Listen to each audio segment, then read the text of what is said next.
जर कॅमेरा जर असं दाखवला एखाद्याला आणि त्याला जर म्हटलं बाबा रे काही ही भोपळ्यावरची लव आहे, म्हणजे तो विश्वास नाही ठेवणार.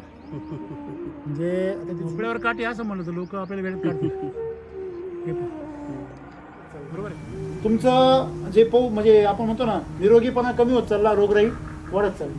मग नेमकी ती चाललंय काय? तुमच्या गावामध्ये रासायनिक खताचे दुकानं ज्या गतीने वाढले त्या गतीने मेडिकल पण वाढले. मग याचा सरळ सरळ अर्थ काय होतो की रासायनिक खताचा परिणाम मेडिकल आहे. म्हणजे रासायनिक खतं तुम्ही वाढवले, रासायनिक खताचे औषधं दुकान का तुमचे मेडिकल आपोआप वाढणार आहे. म्हणजे सरळ सरळ अर्थ असा आहे की रासायनिक आणि केमिकल हे आपल्या रोगराईला आणि जमिनीच्या नाशाला काय कारणीभूत. मग तुम्ही जर रासायनिक जर कमी केले तर तुमचं ऑटोमॅटिकली आरोग्य सुद्धा काय होणार आहे, सुधारणार आहे. मातीचं, झाडांचं, प्राण्यांचं आणि माणसांचं.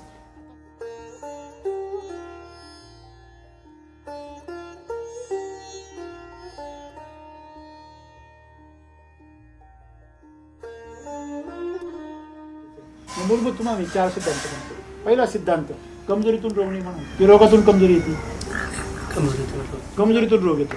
मग काम कमजोरीवर करायला पाहिजे, रोगावर करायला पाहिजे.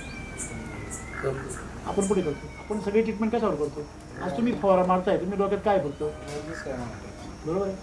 मग मला सांगा, आपण कमजोरी दूर करायला पाहिजे का रोग दूर करायला पाहिजे आधी? रोग आल्यावर मग पर्याय राहत नाही, मग आपण रोग दूर करत बसतो. म्हणजे मग कमजोरीवर काम करणं गरजेचं आहे. नंबर 2, कमजोरी कुठे? मातीमध्ये दिसते, पिकामध्ये. पण ती कशामुळे? माती. मग मला सांगा, आपण जे व्यवस्थापन करतो, खत व्यवस्थापन, त्याच्यामुळे जो खर्चाचा भाग ठेवतो, आपण आपलं बजेट करतो शेतीचं, त्या पिकाच्या बजेटमध्ये मातीचं जे वेटेज आहे, म्हणजे मातीचा जो खर्च आहे तो 90% 80% व्हायला पाहिजे. म्हणजे जर 1 लाख रुपये तुम्ही खर्च केले 1 एकरला, तर 80,000 रुपये खर्च कुठं व्हायला पाहिजे? आणि 20,000 कुठं व्हायला पाहिजे? वर. म्हणजे नंबर 3 सूत्र काय सांगतं? तुम्ही मिरचीचा गोळा जसा छोटा पाहिजे तसं तुमचं रासायनिक खत हे चिमूटभर पाहिजे आणि भरपूर मोठ्या प्रमाणामध्ये ऑर्गॅनिक त्याला मटेरियल दिलं पाहिजे, ज्याला पर्याय म्हणून आपण कृषी अमृत आणि सॉइल चार्जर देतो. आता 4थं सूत्र तुम्हाला सांगतो, शेवटचं, की शेतकऱ्याने शेतात गेल्यावर मुळी आणि पान सोडून तिसरी गोष्ट नाही पाहिली पाहिजे. काय तत्व आहे? विधी. सॉइल चार्जर टेक्नॉलॉजी वापरायची असेल ना, एक विधी आहे. काय विधी आहे? दर 7 दिवसाला कृषी अमृतचा डोस हा गेला. नंबर 2, सॉइल चार्जर हे दर आठवड्याला गेलंच पाहिजे. नंबर 3, फ्रूट चार्जर प्रत्येक गेलंच पाहिजे. हे 3 विधी. आता दुसरं तत्व काय आहे? पथ्य. दुसरं तत्व काय सांगतं? पहिलं पथ्य असं आहे, एकदा पीक धरलं की त्याची मशागत नाही का. पथ्य काय दुसरं? की वॉटर सोल्युबल वापरायचे नाही. नंबर 3, कोणत्याही आंतरप्रवाही बुरशीनाशक, कीटकनाशक, तणनाशक वापरायचं नाही. आता साधना काय? दररोज यूट्यूबवर होणारा एक व्हिडिओ 10 मिनिटं पाहायचा, म्हणजे पाहायचा दररोज यूट्यूब चॅनलवर. नंबर 2 गोष्ट जी आहे साधनेमध्ये, दररोज व्हॉट्सअपवरती एक लेख येत असतो आमचा. तो एक लेख 5 मिनिटं लागतात, जास्त वेळ लागत नाही. तो एक लेख वाचला पाहिजे.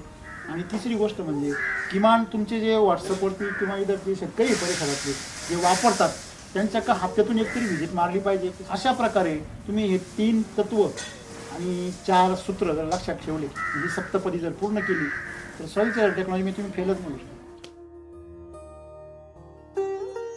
आता तुम्ही पोषण द्यायला जाताय झाडाला, क्रॉप चार्जर देताय, फ्रूट चार्जर देताय, त्याच्यामुळे तुम्ही काय घालताय? M25. तुम्ही असं कधी पाहिलं का? आपण आजारी पडल्यावर गोळ्या औषध आणले, असा एखादा माणूस पाहिला का जो जेवणाच्या ताटामध्ये कालवण भाकरीमध्ये गोळ्या चुरून खातो? आपण ते शेतीच्या बाबतीमध्ये करतो. याचं उत्तर कोणाकडे नाही. का नाही आहे? कारण ती पद्धतच चुकीची आहे. आपण मुळात वनस्पतीला जीव मानायला तयार नाही. आपण त्याच्याकडे पैशाचं झाड म्हणून पाहतो. तसं नाही आहे. तशी ही गाय प्राणी आहे ना, जसं जीव आहे त्याच्यामध्ये, त्याचा जीव जाऊ शकतो, आपण त्याची काळजी घेतो. तसं ते झाड सुद्धा एक जीव आहे.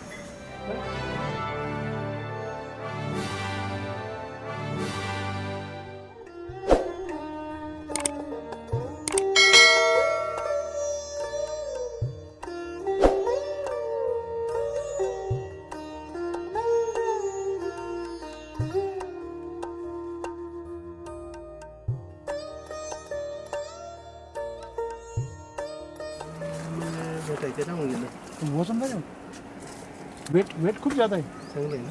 हां, आणि सगळ्यात महत्त्वाची गोष्ट जो लव आहे बघा.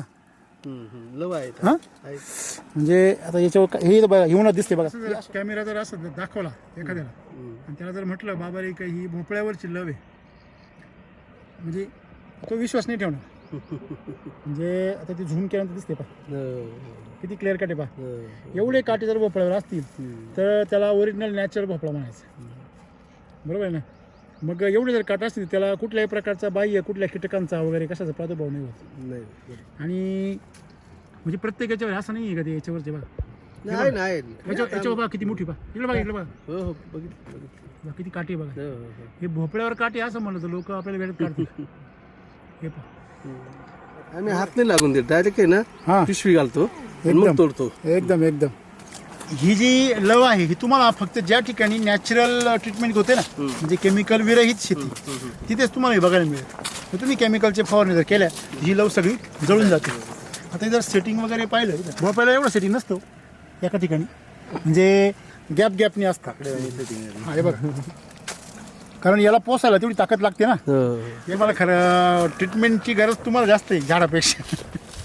म्हणजे आपण जे शेतीला ट्रीटमेंट करतो ना शेतीला ट्रीटमेंट करण्यापेक्षा खरं तुम्हाला ट्रीटमेंटची गरज आहे. त्याचं कारण असं की सॉईलच्या टेक्नॉलॉजी काय आहे हे पहिलं समजून घेणं गरजेचं आहे. आता हे बघा तुम्ही म्हणलं ना मी प्रत्येक कळी बघा प्रत्येक कळी बघा इथे ही गळी आहे इथं कळी सगळे बघा इथं कळी इथं इथं इथं इथं इथं फक्त एवढंच काही इथं 2 लागल्या पा हो हो तरी पण इथं साईज लहान राहिली फक्त पण चालूच आहे काम तिचं. हे बघा इथं पण मला इथं 2 लागले पा. सांगायचं काय कारण आहे माहिती का एवढं सगळं सेटिंग आहे परंतु ते सेटिंग कधी पोचलं जाईल जेव्हा त्या झाडाची भूक भागेल. बरोबर बरोबर बरोबर आहे ना. मग त्या झाडाची भूक भागवण्याचं काम कोणाचं आहे आपलं असं महत्त्वाचा मुद्दा आहे. मग ती का भागत नाही याचा अभ्यास होणं तर 100% गरजेचं आहे. आणि तो जर अभ्यास झाला तरच तुमचं समाधान होणार आहे ना. तुमचं समाधान झालं तर त्या ग्राहकाचं समाधान होणार समोर. आता तुम्ही केमिकल फवारणी किती दिवसाला करा 8 दिवसाला करा. माझ्या माहितीनुसार भोपळ्याला केमिकल फवारण्याची गरज नाही गरजच नाही. हे जे असं तुमचा माल दिसतोय ना त्याच्यात तिप्पट माल असायला पाहिजे झाडांना. आणि तो कधी पोचला जाईल त्यावेळेस तुमच्या झाडाची 100% पानं उपलब्ध असतील आणि ही कॅनॉपी पूर्ण झाकून जाईल.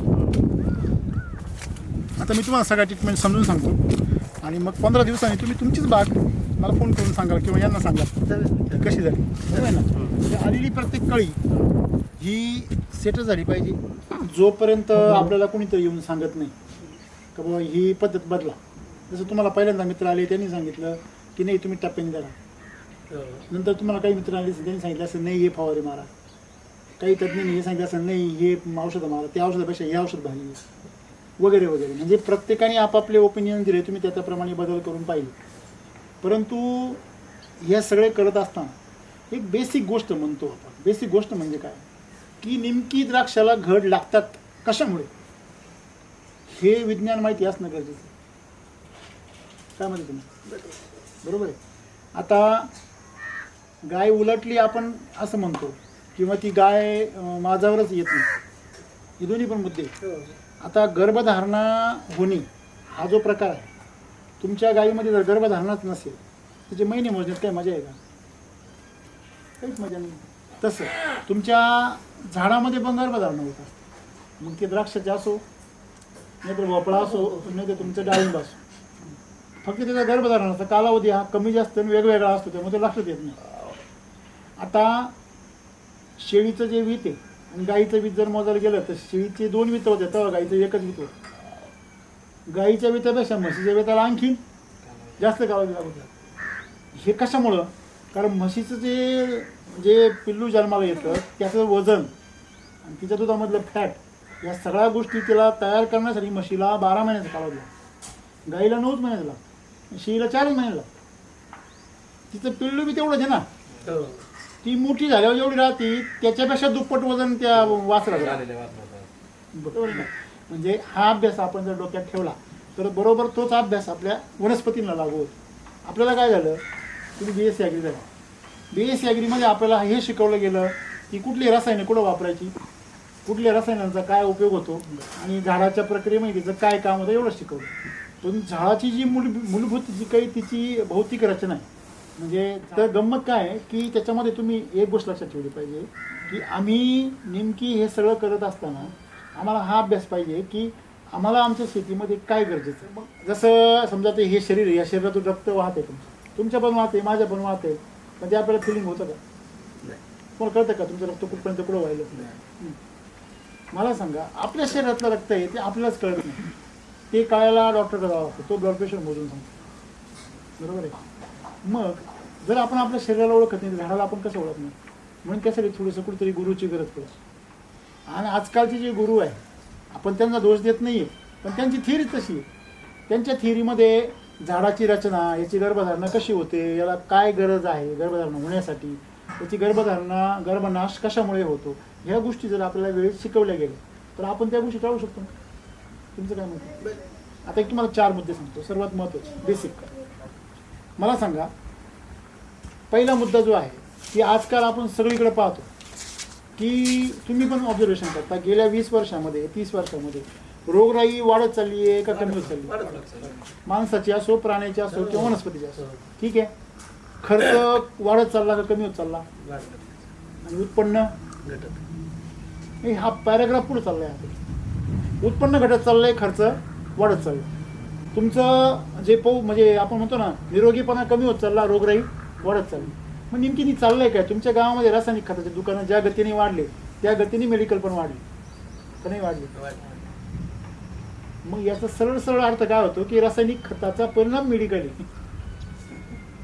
म्हणजे रासायनिक खतं जर वाढवले, रासायनिक खताचे औषधं दुकान, का तुमचे मेडिकल आपोआप वाढणार आहे. म्हणजे सरळ सरळ अर्थ असा आहे की रासायनिक आणि केमिकल हे आपल्या रोगराईला आणि जमिनीच्या नाशाला काय कारणीभूत.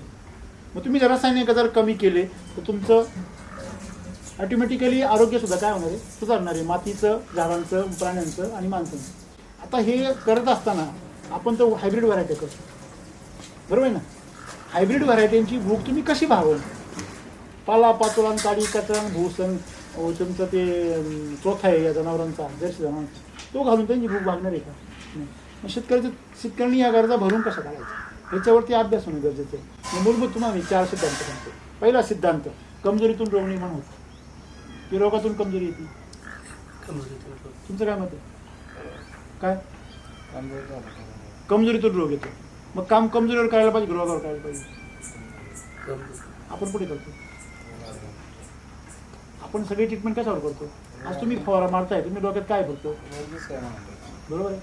मग मला सांगा, आपण कमजोरी दूर करायला पाहिजे का रोग दूर करायला पाहिजे? आधी रोग आल्यावर मग पर्याय राहत नाही, मग आपण रोग दूर करत बसतो. म्हणजे मग कमजोरीवर काम करणं गरजेचं आहे. मला सांगा, गाडी पंक्चर झाली खिळ्यामुळे, तर पहिला खिळा काढला पाहिजे का पहिलं पंक्चर काढलं पाहिजे? जर खिळाच नाही काढला तर पंक्चर होत राहणार. आज आपली तीच पावस. आपण कमजोरी दूर करीत नाही, नुसतं पंक्चर काढीत राहतो, नुसते फवारे माहीत राहतो. आपल्या एका फवारणी भागत नाही, एक पंक्चर झाला का दुसरा पंक्चर, दुसरा झाला की तिसरा, अख्खी तार होती ट्यूबची, आपण शेवटी ती ट्यूब फेकाळून देतो. जसं तुम्ही तुमच्या दोडक्याची बाग उपटून फेकाळून देतो. तुम्ही पंक्चर काढू काढू ती बाग फेकून. म्हणजे आता तुम्ही समजा उदाहरण घ्या, आता तुम्ही पोषण द्यायला जात आहे झाडाला, क्रॉप चार्जर देत आहे, फ्रूट चार्जर देत आहे, त्याच्यामुळे तुम्ही काय घालताय? M25 घालताय. तुम्ही असं कधी पाहिलं का? आपण आजारी पडल्यावर गोळ्या औषध आणली, असा एखादा माणूस पाहिला का जो जेवणाच्या ताटामध्ये काढून भाकरीमध्ये गोळ्या चुरून खातोय? असं आहे का कधी कधी? आपण ते शेतीच्या बाबतीमध्ये का? याचं उत्तर कोणाकडे नाही. का नाही आहे? कारण ती पद्धतच चुकीची आहे. आपण मुळात वनस्पतीला जीव मानायला तयार नाही. आपण त्याचं पैशाचं झाड म्हणून पाहतो, तसं नाही आहे. तशी ही गाय प्राणी आहे ना, जसं जीव आहे त्याच्यामध्ये, त्याचा जीव जाऊ शकतो, आपण त्याची काळजी घेतो. तसं ते झाडसुद्धा एक जीव आहे, त्याला पण जीव आहे. ह्या तुळशीला सुद्धा कळतं, भावना कळतात आपल्या.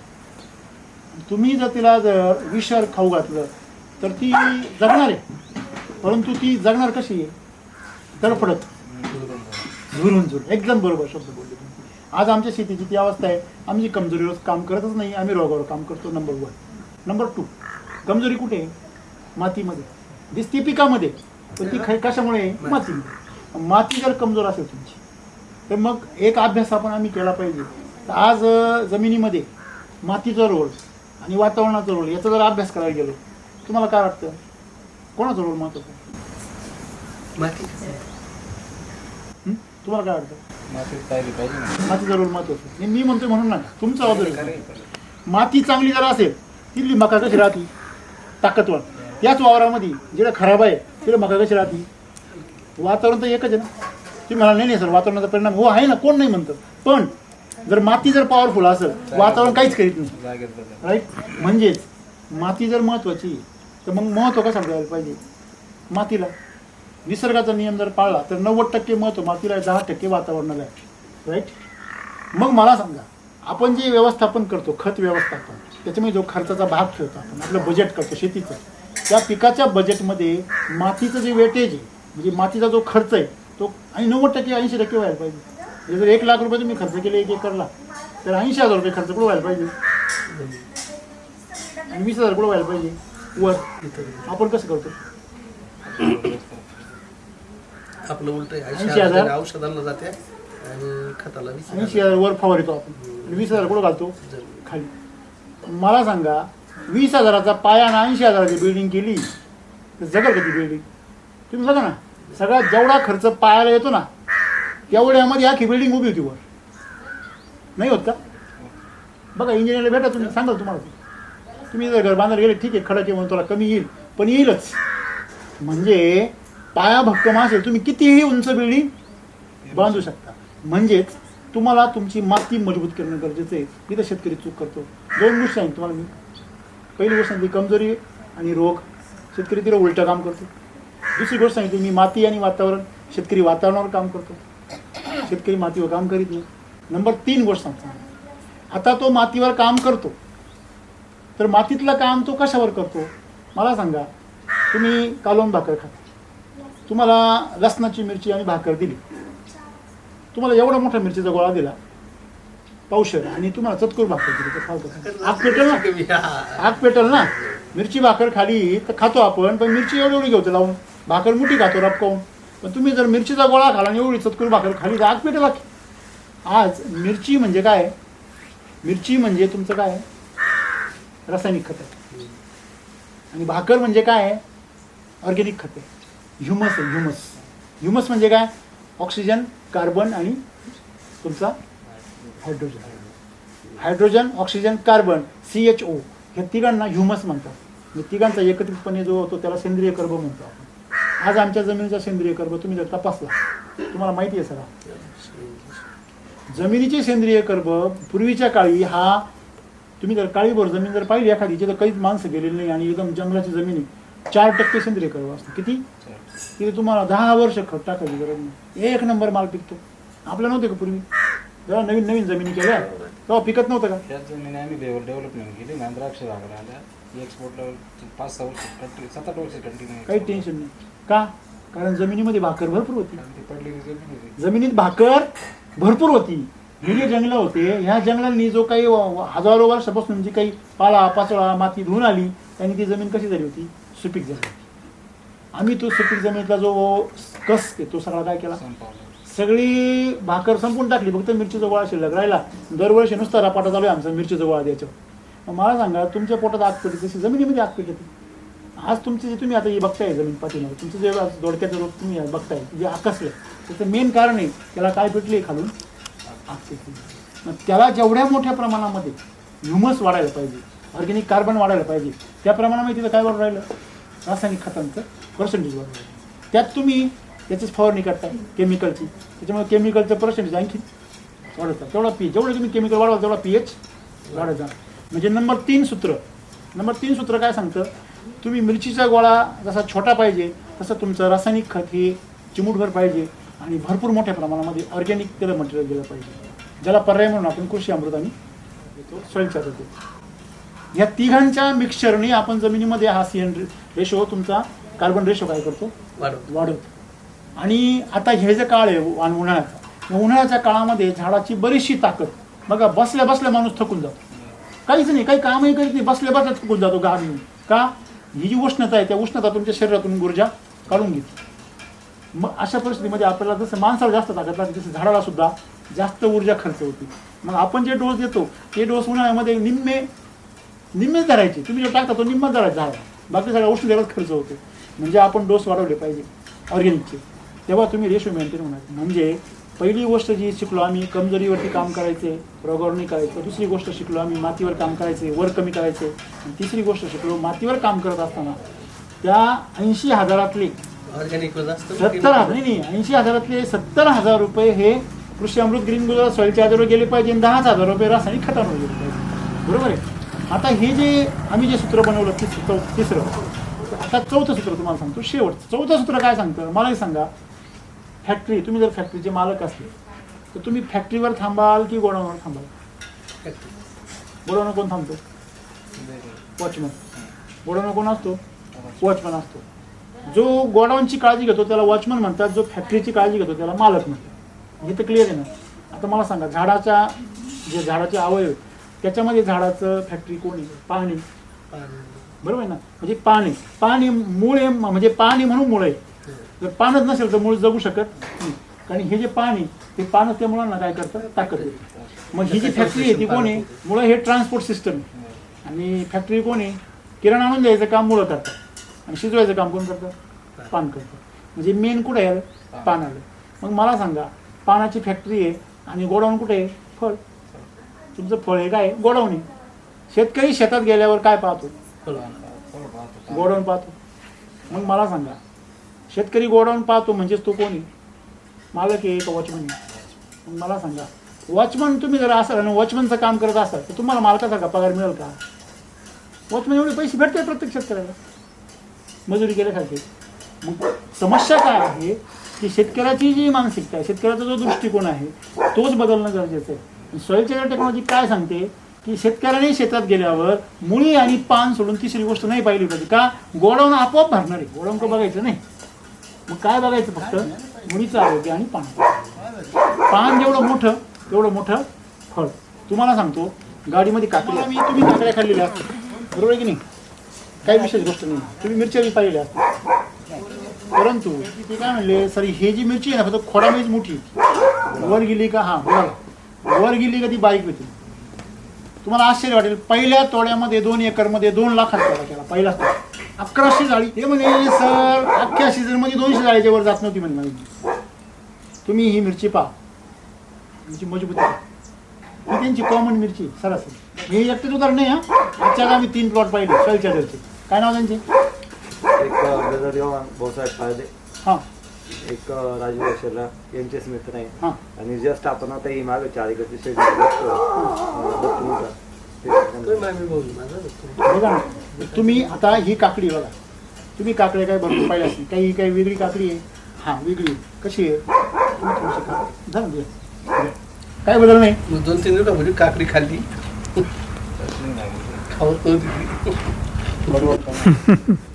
ही कसं काय? ते 4 एकरवाले म्हणे त्यांना पाणी प्यायचं होतं म्हणे, पाणी पितो आधी नाही म्हणलं, आधी काकडी खा. त्यांनी काकडी खाली, पाणी प्यायचं विसरून गेले. ते म्हणजे अरे असं कितीतरी वर्षांनी पहिल्यांदा काकडी खायला वाटत रेल्वे की पहिला घास खाल्या होती संपवायचीच इच्छा होती.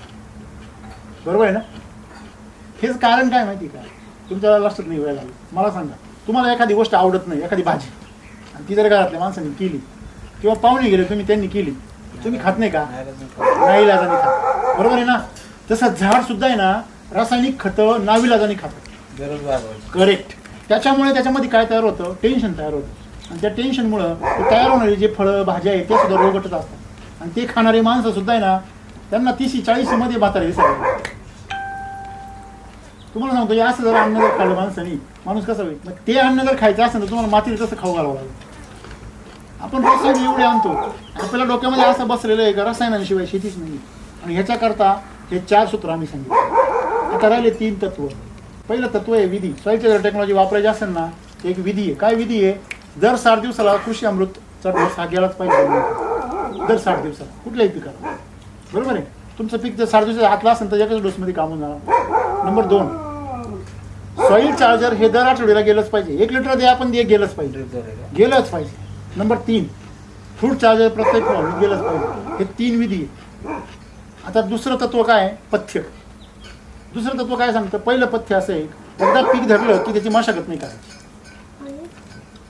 मशागत नाही करायची. एकदा पीक तुम्ही लावलं की त्या पिकाची मध्ये आंतर मशागत नाही करायची. निंदायचं सुद्धा नाही. म्हणजे तुमची जी काही हे असतील पिकं, समजा छोटी पिकं कांदा वगैरे असतील ते ठीक आहे, पण तुम्ही जे बागा लावता, द्राक्ष, डाळिंब, भोपळा, यांच्यामध्ये निंदणी करायची नाही.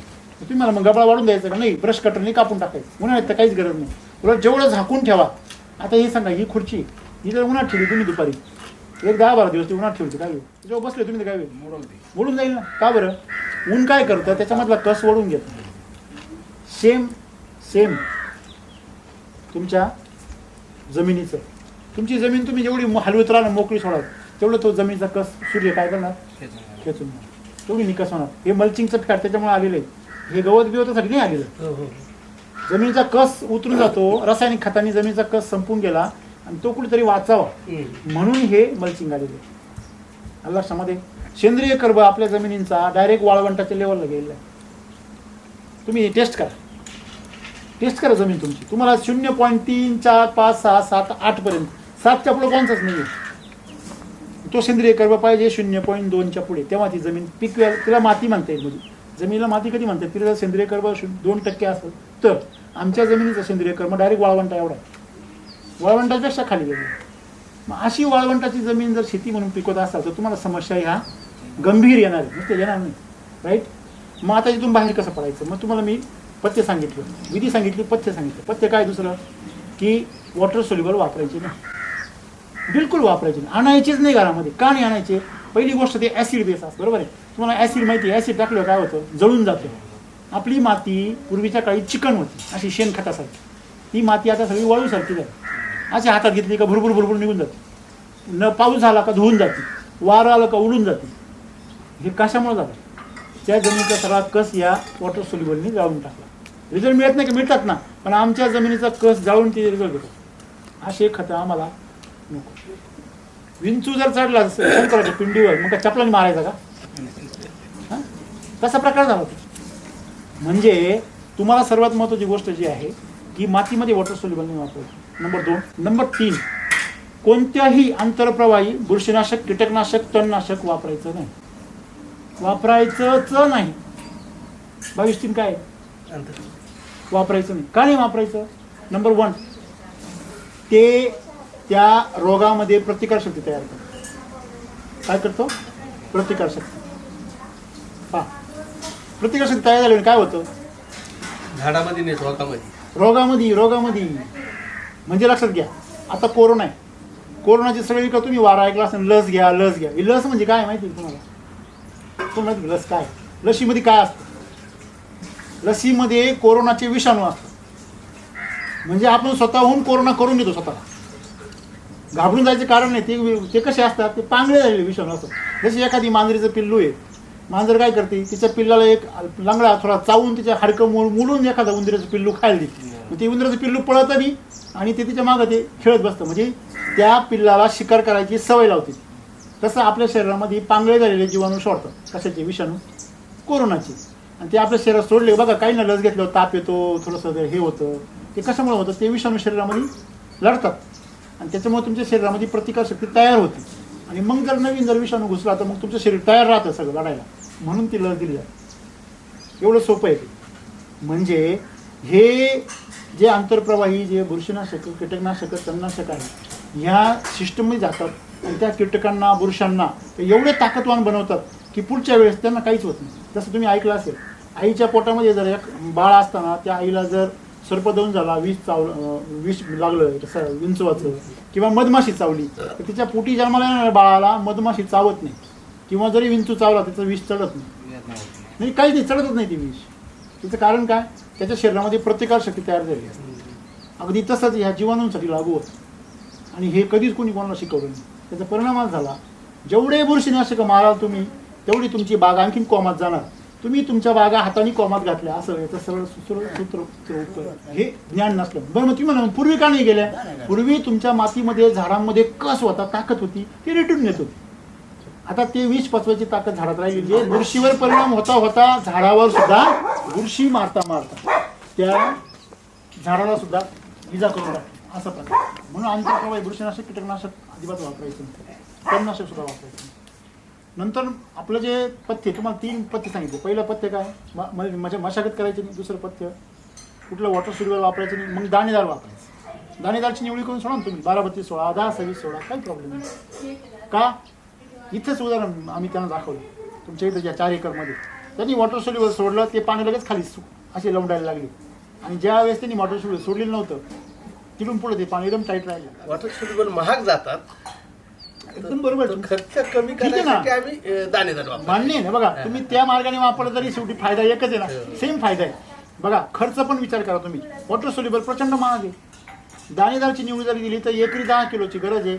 एक डोस तुमचा 4 वेळेस पडतो एकरी, बरोबर आहे. हो, हो. म्हणजे 12 किलो दिलं तर तुम्ही 4 वेळेस पडतो.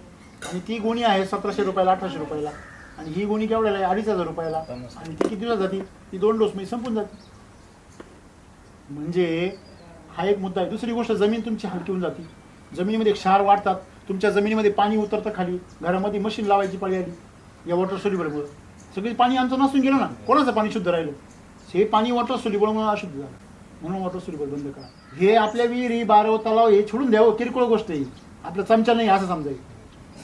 जायकवाडीचं धरण तलाव केवढा आहे? धरण 107-8 TMC पाणी, 108 TMC. त्या धरणामध्ये मी विमानामधून फोटो काढले होते. अख्खा खाली अख्खं मीठ साचलेलं होतं 2 वर्षापूर्वी. अख्खे फोटो माहिती, लाईव्ह फोटो. अख्खं नाशिकचं सगळं वॉटर सोल्युबल धुवून तिथे गेलेले. म्हणजे मला सांगा, एवढा भयानक खर्च शेतकरी करतात आणि ते मातीमोल होतं. हा तुमचा कष्टाचा पैसा तिथे धरणात गेला. का करता येईल? तुमच्या पिकाला नाही, आपण म्हणतो ना, धड घोटाला नाही, धड पोटाला नाही, सगळं माती मिळवून होतं. हे कशामुळे? फक्त शेतकऱ्यांच्या अज्ञानामुळे. आणि म्हणून आम्ही शेतकऱ्यांना या गोष्टीला बंधनं घातली. दाणेदार खतं पण तुमचा सॉईल चार्जरमध्ये निवडी करून द्या. तुम्ही जर ह्या गोष्टी केल्या, आणि आता हे झालं विधी आणि पथ्य झाले. आता साधना काय? दररोज यूट्यूबवर होणारा एक व्हिडिओ 10 मिनटं पाहायचा, म्हणजे पाहायचा. दररोज यूट्यूब चॅनलवर आपले व्हिडिओ येतात. दररोज एक व्हिडिओ पाहायचा. तर सॉईल चार्जर टेक्नॉलॉजी वापरायची, नाही तर वापरायची नाही. मी म्हणाले याचा काय संबंध? व्हिडिओ पाहिले नाही काय फरक पडतो पिकाला? खूप मोठा फरक पडतो. मला सांगा, गाडी महत्वाची का ड्रायव्हर महत्वाचा? समजा एखादा जीपचा ट्रॅकचा ड्रायव्हर आहे, ट्रॅक्टरचा ड्रायव्हर या गाडीवर बसवला, तो खालून फुटून टाकेल. त्याला माहिती नाही हाईट काय त्याची, चेंबर फुटेल का नाही. तसं आहे. तुम्ही गाडी कोणती जाता त्यापेक्षा ड्रायव्हर काय महत्वाचं. तसं शेतीचा ड्रायव्हर कोणी? आपण. आपलं ट्रेनिंग होणं अत्यंत गरजेचं आहे. तुमचं काय मत आहे? बरोबर आहे. मग जर ज्ञान मिळालं तर माणसाची भीती निघून जाते. आणि जर अज्ञान राहिलं तर माणूस काय भीतीत राहतो. हे तर बरोबर आहे ना. मग ते ज्ञान आहे, ते ज्ञान तुम्हाला यूट्यूब चॅनलमधून मिळणार. तुमच्या गावात तुमच्या शेजारी प्लॉट, पण तुम्हाला वेळ नाही तुमच्या कामामुळे, पण तुम्ही 10 मिनिटं कुठेतरी रिकामी बसले असाल दिवसातून, त्यावेळेस तुम्ही पहा. संध्याकाळी झोपायची वेळेस पहा. का पहा? त्यातून त्यांनी केले प्रयोग, त्याचे अनुभव, त्याचा देव नाही त्याचा अनुभव, तर कमीत कमी त्याचं पीक तरी बोलेल ना आपल्याशी. त्याचं पीक, ह्या गोष्टीतून काहीतरी आपल्याला शिकायला. आणि प्रत्येक शेतकरी, ह्या वर्षी आम्ही द्राक्षाचे कमीत 200 व्हिडिओ टाकले. किती? 200. त्या 200 व्हिडिओमधून तुमचे 10-20 तर कामाचे येतील ना. तुमच्यासारखे 2-4 जण असतील ना. तुमचे घर जिरू राहिले आणि आमच्या शेतकऱ्यांचे घर कोणता ठेवून कोणता नाही असा प्रश्न आहे. म्हणजे एका विहिरीला 5-5 घर. हे एकाच नाही, प्रत्येकाची कहाणी. एका विहिरीला किती घर? 5 घर. कोणता ठेवायचा आणि कोणता काढायचा? हे सगळे एक नंबर. मग ते बी 1-1 किलो 2-2 किलो जाईल. अहो एक शेतकरी आहे, तुम्हाला आश्चर्य वाटेल, अर्धी जे वेल आहे ना, अर्धी वेल ही खोडकिडीनं खाऊन टाकली. नाही का भुसा केला डायरेक्ट अर्ध्या वेलीचा. अर्ध्या बाजूनी पाहिली का डायरेक्ट भुसा, आणि दुसऱ्या अर्ध्या बाजूनी 100 घेऊन. तुम्ही जेवढं चकित नजरेने पाहताय ना, त्याच्यापेक्षा जास्त चकित त्यावेळेस तुम्ही पाहाल त्यावेळेस व्हा. इथं तुमच्याबरोबर बसून ही चर्चा करण्याचा माझा हेतू प्रोडक्ट विकणे, मार्केटिंग करणे हा नाही. माझा काय आहे की तुम्हाला शेतीचं रहस्य कळालं. ऐका ना काय होतं आता तुमचं माझ्या लक्षात आलं. पण जेव्हा कंपन्यांची काही लोक चांगले असतात, पण ना शेतकऱ्याची ऐकायची इच्छा होत नाही. त्याला कारण येईल, दुकानदार त्याचा माल विकणे, त्याचं काय कोणता माल असतो तो विकणार होतो. लोक मागताय म्हणलं त्याला विकण्याची, बरोबर आहे. आणि लोकांनी जर चांगलं मागितलं ऑर्गॅनिक, तर तो ऑर्गॅनिक ठेवी ना. मुद्दा त्याचा नाहीच आहे, मुद्दा शेतकऱ्यांचा आहे. शेतकऱ्यांनी आपली मानसिकता बदलली पाहिजे. म्हणून दररोज व्हिडिओ पाहायचा आहे. आणि नंबर 2 गोष्ट जी आहे साधनेमध्ये, दररोज व्हॉट्सअपवरती एक लेख येत असतो आमचा. तो एक लेख 5 मिनटं लागतात, जास्त वेळ लागत नाही. तो एक लेख वाचला पाहिजे. आणि तिसरी गोष्ट म्हणजे किमान तुमचे जे व्हॉट्सअपवरती किंवा इतर जे शेतकरी परिसरातले जे वापरतात त्यांच्या का हप्त्यातून एकतरी व्हिजिट मारली पाहिजे. फोनवर तरी चर्चा केली पाहिजे का बाबा रे तू काय केलं, कसं केलं, तुझी काय परिस्थिती आहे. अशा प्रकारे तुम्ही हे 3 तत्व आणि 4 सूत्र जर लक्षात ठेवले, म्हणजे सप्तपदी जर पूर्ण केली, तर सॉईल टेक्नॉलॉजी तुम्ही फेलच नाही होऊ. तुम्हाला लगेच कळणार आपली चूक कुठं होते, आपण कुठे मिस्टेक करतो. तुम्हाला कुठलाही मार्गदर्शक असतं. म्हणून हे सगळ्यात जे मत आहे की सॉईल कलर टेक्नॉलॉजी ही समजून घेणं आणि त्याप्रमाणे करणं. तुम्ही ज्या यूट्यूबवरचे व्हिडिओ पाहाल तुमचा आत्मविश्वास प्रचंड म्हणजे वेगाने वाढेल. तुम्हाला हे कळेल की अरे हे जे आहे हे तर मी शोधतोय, मी जे गमवलं आहे सध्या. किंवा आज विचार करा तुमचा 5 एकर बाग आहे, 5 एकर बाग 2 वर्षापासून फेल आहे. एक तुम्ही जास्त नका धरू, 2 लाख रुपये फक्त धरा उत्पन्न, जास्त नका धरू, 2 लाख रुपये धरा. 2 लाखाचे दरवर्षी 10 लाख असे 2 वर्षाचे तुमचे किती रुपये गेले? 20 लाख रुपये तुमचं उत्पन्न गेले. आणि वरून जे कर्ज झाले ते वेगळं, खर्च करावंच लागेल. बरोबर आहे की नाही? कष्ट गेले, कर्ज गेले, खर्च गेला. आता तुमच्या मुद्द्यावर आपण येऊ तर तुमच्या बागेला आपल्याला काय करायला लागेल? तुमच्या लक्षात आलं असेल की तुमच्या बागेला आपल्याला काय करायला लागेल. तुमच्या बागेला आता तुम्ही म्हणजे खरड छाटणी करून किती दिवस झाले? एक प्लॉटला 10-12 दिवस झाले, एकाला म्हणजे आता सगळ्यात सोपं सूत्र आहे. तुम्हाला जर बाग जर बिनधास्त जर पिकवायची असेल तर तुम्हाला त्याची आत्ताच गर्भधारणा करण्यासाठी व्यवस्था करणं गरजेचं आहे. तुम्ही बेसल डोस भरा. आपलं जे खरड छाटणीचं शेड्यूल आहे ते 100% फॉलो करा. बघा तुमची बाग 1 नंबर तयार होईल.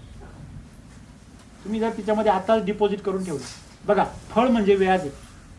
फळ काय आहे? व्याज आहे.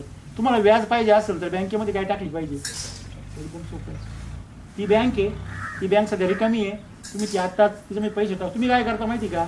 तुम्ही ऐन बाग धरायच्या वेळेस पैसे टाकायचे आणि व्याज येईल काहीची वाट पाहता. शक्यच नाही, कुठंच नाही जगामध्ये. जर पाठीमागचं कुठंतरी थोडंफार चुकून माकून राहिलं असेल वाढवडिलांचं वारसाने येईल तर येईल. त्याच्यामुळे शेतीचं खूप सोपं सूत्र आहे. तर तुम्ही बँकेमध्ये बॅलन्स टाका, फक्त टाकताना ओरिजिनल नाणे टाका. बंद झालेल्या 1000च्या नोटा नका टाकू.